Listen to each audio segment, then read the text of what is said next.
Assalamualaikum dan selamat sejahtera.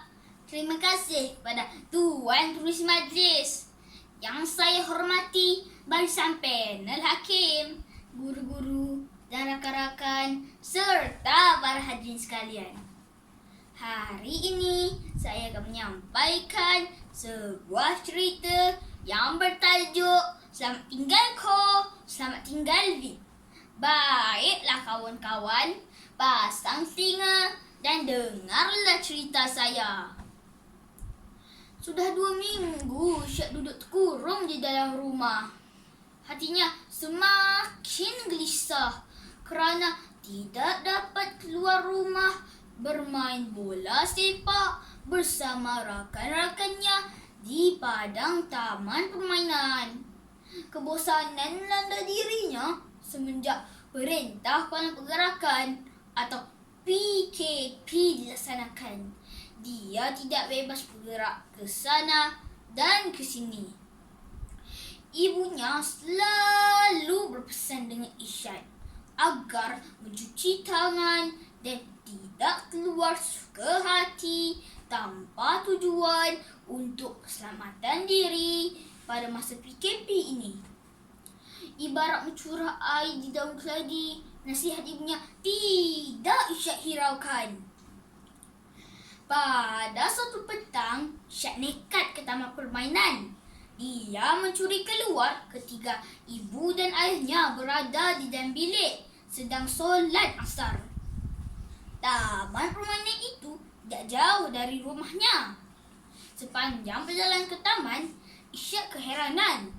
Suasana hari itu sunyi sepi. Tiada kelibat susuk tubuh manusia dan kenderaan yang lalu lalang di situ.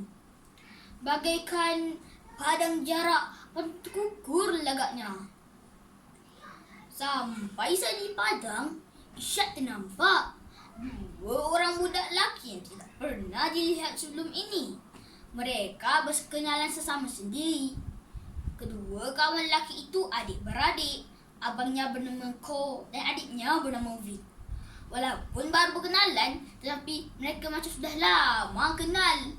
Isyad memang terkenal dengan mulut murai dalam kalangan kawan-kawannya. Ada saja yang diubahkan semasa mereka bermain. Mereka bermain gelongso, buayan, panjat-panjat dan kejar-mengejar. Setelah puas bermain, Isyad pun minta diri hendak pulang.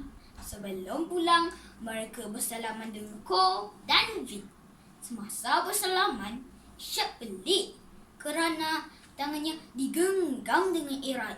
Tanpa teringat pun pesanan ibunya supaya tidak bersentuhan dengan sesiapa yang tidak dikenali. Malam itu, Isyad gelisah. Dia menggigil kesejukan, namun badannya terasa panas.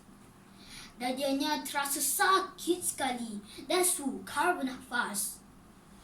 Kerongkongnya pula rasa perih dan gatal-gatal. Isyad menjerit memanggil ibu, namun suaranya tidak keluar. Badannya tidak dapat bergerak. Dalam kerasahan, dia menanggung kesakitan. Tiba-tiba, Isyad terlihat kawan baharunya, Ko dan Vi, ada di sebelah kiri dan kanannya. Leganya hatinya, bagaikan pucuk cerita ulang mendatang. Mesti 2 orang kawan baharunya itu dapat menolong, picitkan dadan dan ambilkan air untuknya. Sakitnya badanku! Tiba-tiba Isyad menjerit.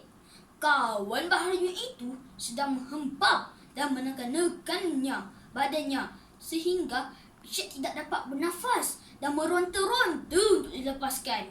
Kini Ko dan Vi telah menguasai badan Isyad seperti Belanda mendapat tanah gamaknya.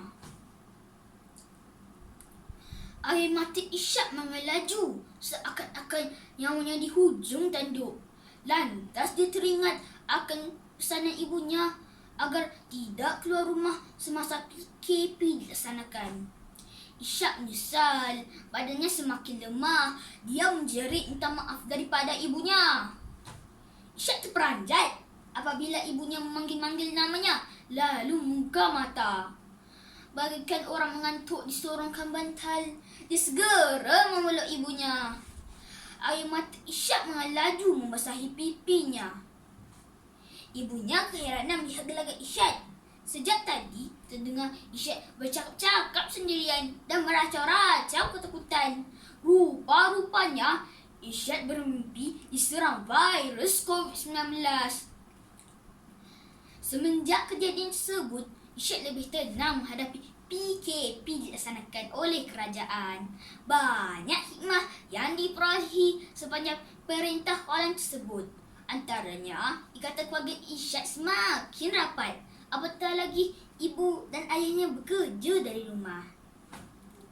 Kalau mimpi pun sudah ngeri dan menakutkan, apatah lagi kalau betul-betul terkena jangkitan COVID-19. Lagilah menyesakan. Nolok Ishak sendirian. Ishak selalu berdoa agar penyakit ini tidak menjangkiti dirinya dan seluruh ahli keluarga yang tersayang. Selamat tinggal Ko, selamat tinggal Vi. COVID-19 datang menyerang tanpa kelibat musuh melanda. Seluruh dunia sedang berperang.